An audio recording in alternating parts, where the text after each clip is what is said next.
चलिए हम इतिहास की श्रृंखला को आगे बढ़ाते हुए अध्ययन करते हैं कक्षा 6 अध्याय 10 नए साम्राज्य और राज्य। अरविंद राजा बना। अरविंद अपने स्कूल में खेले जाने वाले नाटक में राजा की भूमिका अदा करने के लिए चुना गया। उसने सोचा था कि वह शाही वेशभूषा में मूंछों पर ताव देते हुए रुपहले कागज में लिपटी तलवार को शान से पकड़कर चहलकदमी करेगा। जरा सोचो, उसे कितनी हैरानी हुई जब उसे बताया गया कि उसे बैठकर वीणा भी बजानी होगी और कविता पाठ भी करना होगा। एक संगीतज्ञ राजा कौन हो सकता है वह? अरविंद सोचने लगा। क्या बताती हैं प्रशस्तियाँ। दरअसल अरविंद गुप्त वंश के प्रसिद्ध राजा समुद्रगुप्त की भूमिका अदा करने जा रहा था। समुद्रगुप्त के बारे में हमें इलाहाबाद में अशोक स्तंभ पर खुदे एक लंबे अभिलेख से पता चलता है। इसकी रचना समुद्रगुप्त के दरबार में कवि व मंत्री रहे हरिसेन द्वारा एक काव्य के रूप में की गई थी। यह एक विशेष किस्म का अभिलेख है जिसे प्रशस्ति कहते हैं। यह एक संस्कृत शब्द है जिसका अर्थ प्रशंसा होता है। प्रशस्तियाँ लिखने का प्रचलन पहले भी था, जैसे तुमने अध्याय 9 में गौतमी पुत्र श्री सातकर्णी की प्रशस्ति के बारे में पढ़ा, परंतु गुप्त काल में इनका महत्व और बढ़ गया। समुद्रगुप्त की प्रशस्ति, आओ देखें समुद्रगुप्त की प्रशस्ति हमें क्या बताती हैं।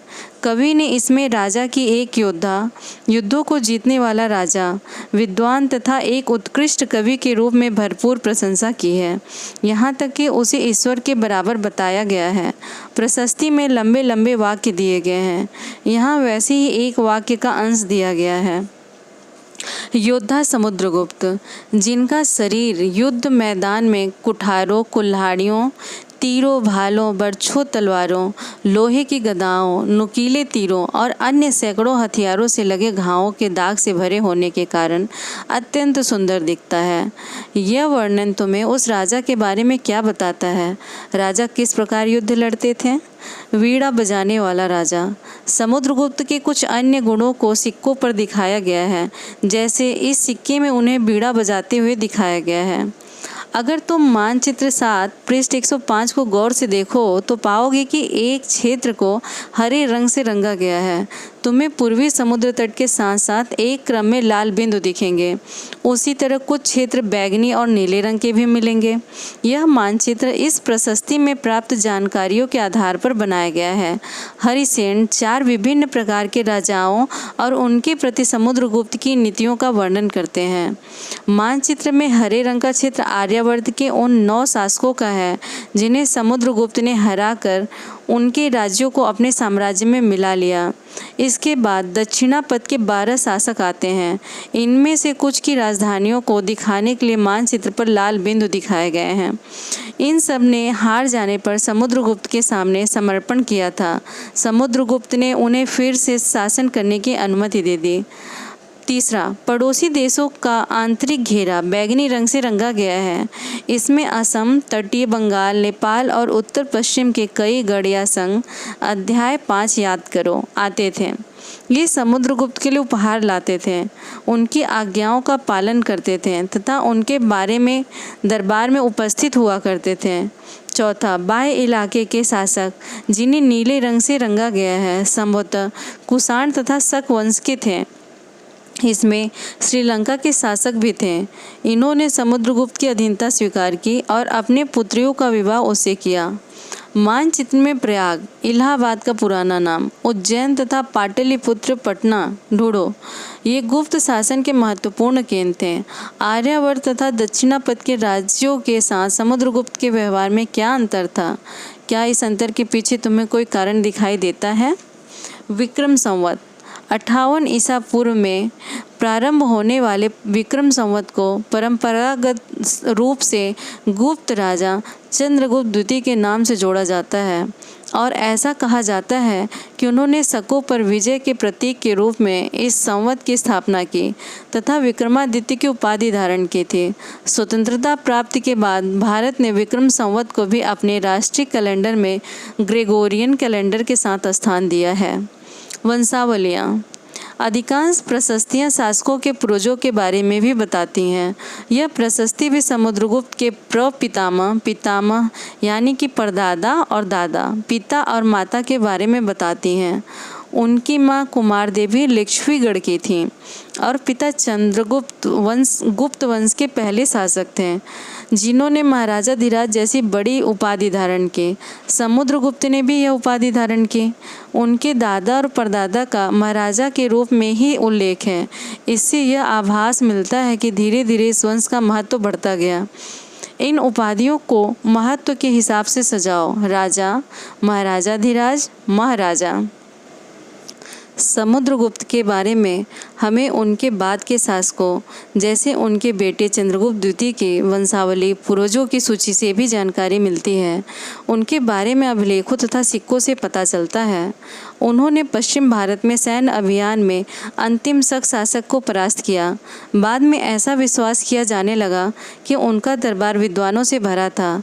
कवि कालिदास और खगोल शास्त्री आर्यभट्ट उनके दरबार में थे। इनके विषय में और जानकारी अध्याय 11 में मिलेगी। हर्षवर्धन तथा हर्षचरित। जिस तरह गुप्त वंश के शासकों के बारे में अभिलेखों तथा सिक्कों से पता चलता है, उसी तरह कुछ अन्य शासकों के बारे में उनकी जीवनी से पता चलता है। ऐसे एक राजा हर्षवर्धन थे, जिन्होंने करीब 1400 साल पहले शासन किया। उनके दरबारी कवि बाणभट्ट ने संस्कृत में उनकी जीवनी हर्षचरित लिखी। इसमें हर्षवर्धन की वंशावली देते हुए उनके राजा बनने तक का वर्णन है। चीनी तीर्थयात्री स्वान, जिनके बारे में तुमने अध्याय 9 में पढ़ा है, काफ़ी समय के लिए हर्ष के दरबार में रहे। उन्होंने वहाँ जो कुछ देखा उसका विस्तृत विवरण दिया है। हर्ष अपने पिता के सबसे बड़े बेटे नहीं थे, पर अपने पिता और बड़े भाई की मृत्यु हो जाने पर थानेसर के राजा बने। उनके बहनोई कन्नौज मानचित्र 7 पृष्ठ 105 के शासक बने। जब बंगाल के शासक ने उन्हें मार डाला तो हर्ष ने कन्नौज को अपने अधीन कर लिया और बंगाल पर आक्रमण कर दिया। मगध तथा बंगाल को जीतकर उन्हें पूर्व में जितनी सफलता मिली थी, उतनी सफलता अन्य जगहों पर नहीं मिली। जब उन्होंने नर्मदा नदी को पार कर दक्कन की ओर आगे बढ़ने की कोशिश की, तब चालुक्य नरेश पुलकेशिन द्वितीय ने उन्हें रोक दिया। भारत का राजनीतिक मानचित्र देखो और सूची बनाओ कि जब हर्षवर्धन क बंगाल तथा ख नर्मदा तक गए होंगे तो आज के किन किन राज्यों से गुजरे होंगे। पल्लव, चालुक्य और पुलकेशिन द्वितीय की प्रशस्तियाँ। इस काल में पल्लव और चालुक्य दक्षिण भारत के सबसे महत्वपूर्ण राजवंश थे। पल्लव का राज्य उनकी राजधानी कांचीपुरम के आसपास के क्षेत्रों से लेकर कावेरी नदी के डेल्टा तक फैला था, जबकि चालुक्यों का राज कृष्णा और तुंगभद्रा नदियों के बीच स्थित था। चालुक्यों की राजधानी ऐहोल थी। यह एक प्रमुख व्यापारिक केंद्र था। मानचित्र 7 पृष्ठ 105। धीरे धीरे यह एक धार्मिक केंद्र भी बन गया, जहाँ कई मंदिर थे। पल्लव और चालुक्य एक दूसरे की सीमाओं का अतिक्रमण करते थे। मुख्य रूप से राजधानियों को निशाना बनाया जाता था, जो समृद्ध शहर थे। पुलकेशिन द्वितीय सबसे प्रसिद्ध चालुक्य राजा थे। उनके बारे में हमें उनके दरबारी कवि रविकीर्ति द्वारा रचित प्रशस्ति से पता चला है। इसमें उनके पूर्वजों, खास तौर से पिछली 4 पीढ़ियों के बारे में बताया गया है। पुलकेशिन द्वितीय को अपने चाचा से यह राज्य मिला था। रविकीर्ति के अनुसार उन्होंने पूर्व तथा पश्चिम दोनों समुद्र तटीय इलाकों में अपने अभियान चलाए। इसके अतिरिक्त उन्होंने हर्ष को भी आगे बढ़ने से रोका। हर्ष का अर्थ आनंद होता है। कवि का कहना है कि इस पराजय के बाद हर्ष अब हर्ष नहीं रहा। पुलकेशिन द्वितीय ने पल्लव राजा के ऊपर भी आक्रमण किया, जिसे कांचीपुरम की दीवार के पीछे शरण लेनी पड़ी। पर चालुक्यों की विजय अल्पकालीन थी। लड़ाई से दोनों वंश दुर्बल होते गए। पल्लवों और चालुक्यों को अंततः राष्ट्रकूट तथा चोल वंशों ने समाप्त कर दिया। इनके बारे में तुम कक्षा 7 में पढ़ोगे। वे कौन से अन्य शासक थे जो तटों पर अपना नियंत्रण करना चाहते थे? अध्याय 9 देखो। इन राज्यों का प्रशासन कैसे चलता था? पहले के राजाओं की तरह इन राजाओं के लिए भूमि कर सबसे महत्वपूर्ण बना रहा। प्रशासन की प्राथमिक इकाई गांव होते थे, लेकिन धीरे धीरे कई नए बदलाव आए। राजाओं ने आर्थिक, सामाजिक, राजनीतिक या सैन्य शक्ति रखने वाले लोगों का समर्थन जुटाने के लिए कई कदम उठाए। उदाहरण के तौर पर कुछ महत्वपूर्ण प्रशासकीय पद आनुवंशिक बन गए, अर्थात बेटे अपने पिता का पद पाते थे। जैसे कि कवि हरिसेन अपने पिता की तरह महादंडनायक अर्थात मुख्य न्यायाधिकारी थे। कभी कभी एक ही व्यक्ति कई पदों पर कार्य करता था।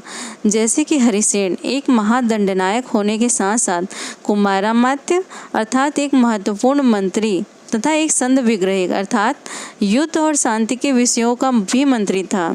संभवतः वहाँ के स्थानीय प्रशासन में प्रमुख व्यक्तियों का बोलबाला था।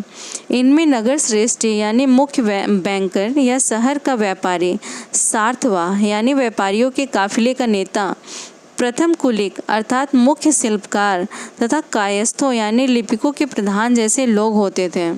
इस तरह की नीतियाँ कुछ हद तक प्रभावशाली होती थीं, पर समय के साथ साथ इनमें से कुछ व्यक्ति इतने अधिक शक्तिशाली हो जाते थे कि अपना स्वतंत्र राज्य स्थापित कर लेते थे। सोचकर बताओ कि अफसरों का पद आनुवंशिक कर देने में क्या क्या फायदे और क्या क्या नुकसान हो सकते थे। एक नए प्रकार की सेना। कुछ राजा अभी भी पुराने राजाओं की तरह एक सुसंगठित सेना रखते थे, जिसमें हाथी, रथ, घुड़सवार और पैदल सिपाही थे। पर इसके साथ साथ कुछ सेना नायक भी होते थे, जो आवश्यकता पड़ने पर राजा को सैनिक सहायता दिया करते थे। इन सेना नायकों को कोई नियमित वेतन नहीं दिया जाता था। बदले में इनमें से कुछ को भूमिदान दिया जाता था। दी गई भूमि से ये कर वसूलते थे, जिससे वे सेना तथा घोड़ों की देखभाल करते थे। साथ ही वे इससे युद्ध के लिए हथियार जुटाते थे। इस तरह के व्यक्ति सामंत कहलाते थे। जहाँ कहीं भी शासक दुर्बल होते थे, ये सामंत स्वतंत्र होने की कोशिश करते थे। दक्षिण के राज्यों में सभाएं। पल्लवों के अभिलेखों में कई स्थानीय सभाओं की चर्चा है।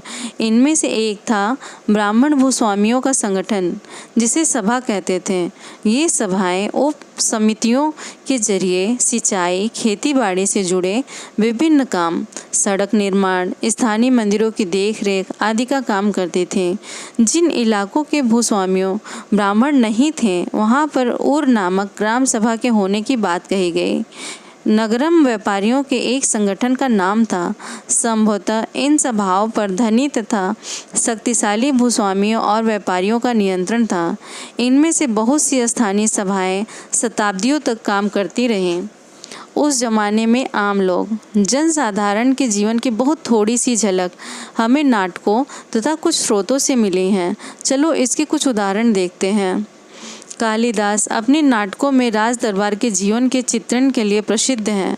इन नाटकों में एक रोचक बात है कि राजा और अधिकांश ब्राह्मणों को संस्कृत बोलते हुए दिखाया गया है, जबकि अन्य लोग तथा महिलाएं प्राकृत बोलते हुए दिखाए गए हैं।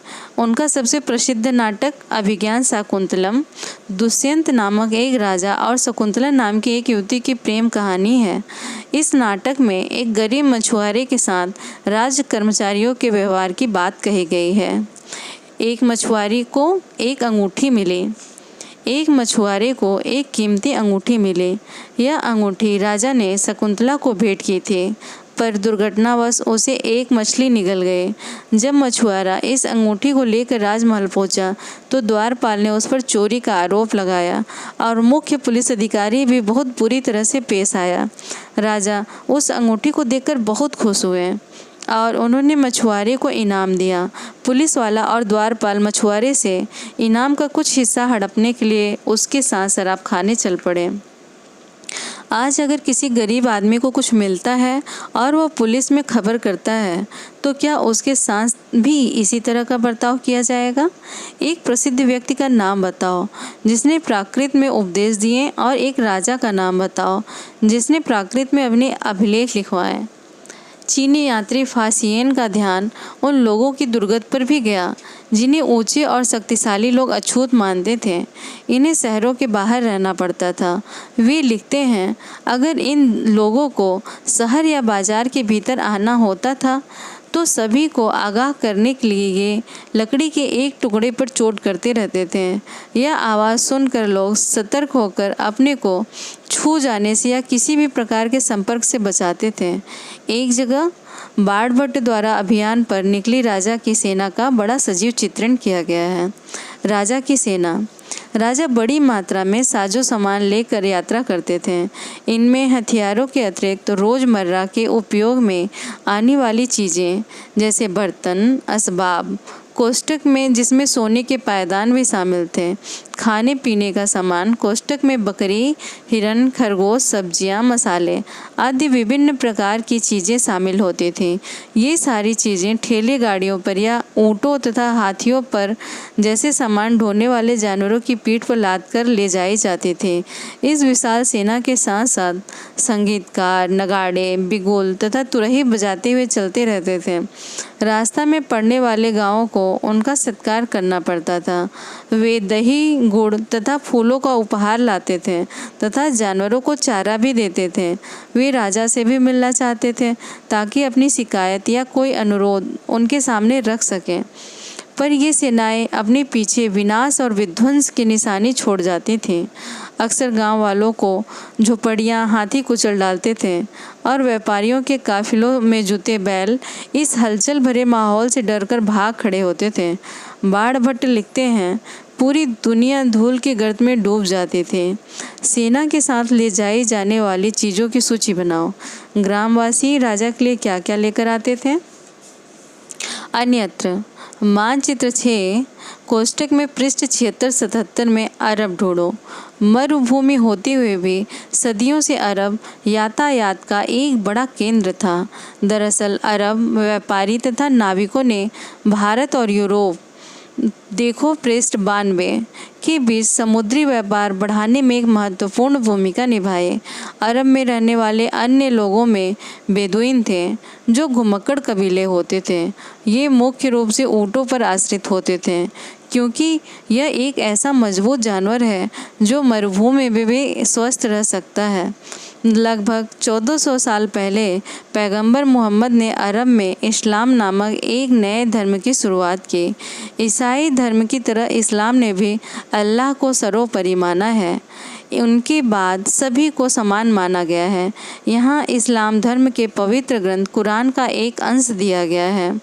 मुसलमान स्त्रियाँ और पुरुषों के लिए, विश्वास रखने वाले स्त्रियों और पुरुषों के लिए, भक्त स्त्रियों और पुरुषों के लिए, सच्चे स्त्रियों और पुरुषों के लिए, धैर्यवान और स्थिर मन के स्त्रियों और पुरुषों के लिए, दान देने वाले स्त्रियों और पुरुषों के लिए, उपवास रखने वाले स्त्रियों और पुरुषों के लिए, अपनी पवित्रता बनाए रखने वाले स्त्रियों और पुरुषों के लिए, अल्लाह को हमेशा याद करने वाले स्त्रियों और पुरुषों के लिए।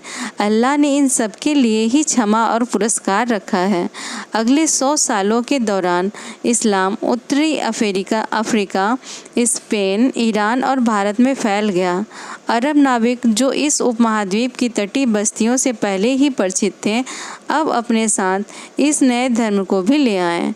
अरब के सिपाहियों ने करीब 1300 साल पहले सिंध, आज के पाकिस्तान को जीत लिया था।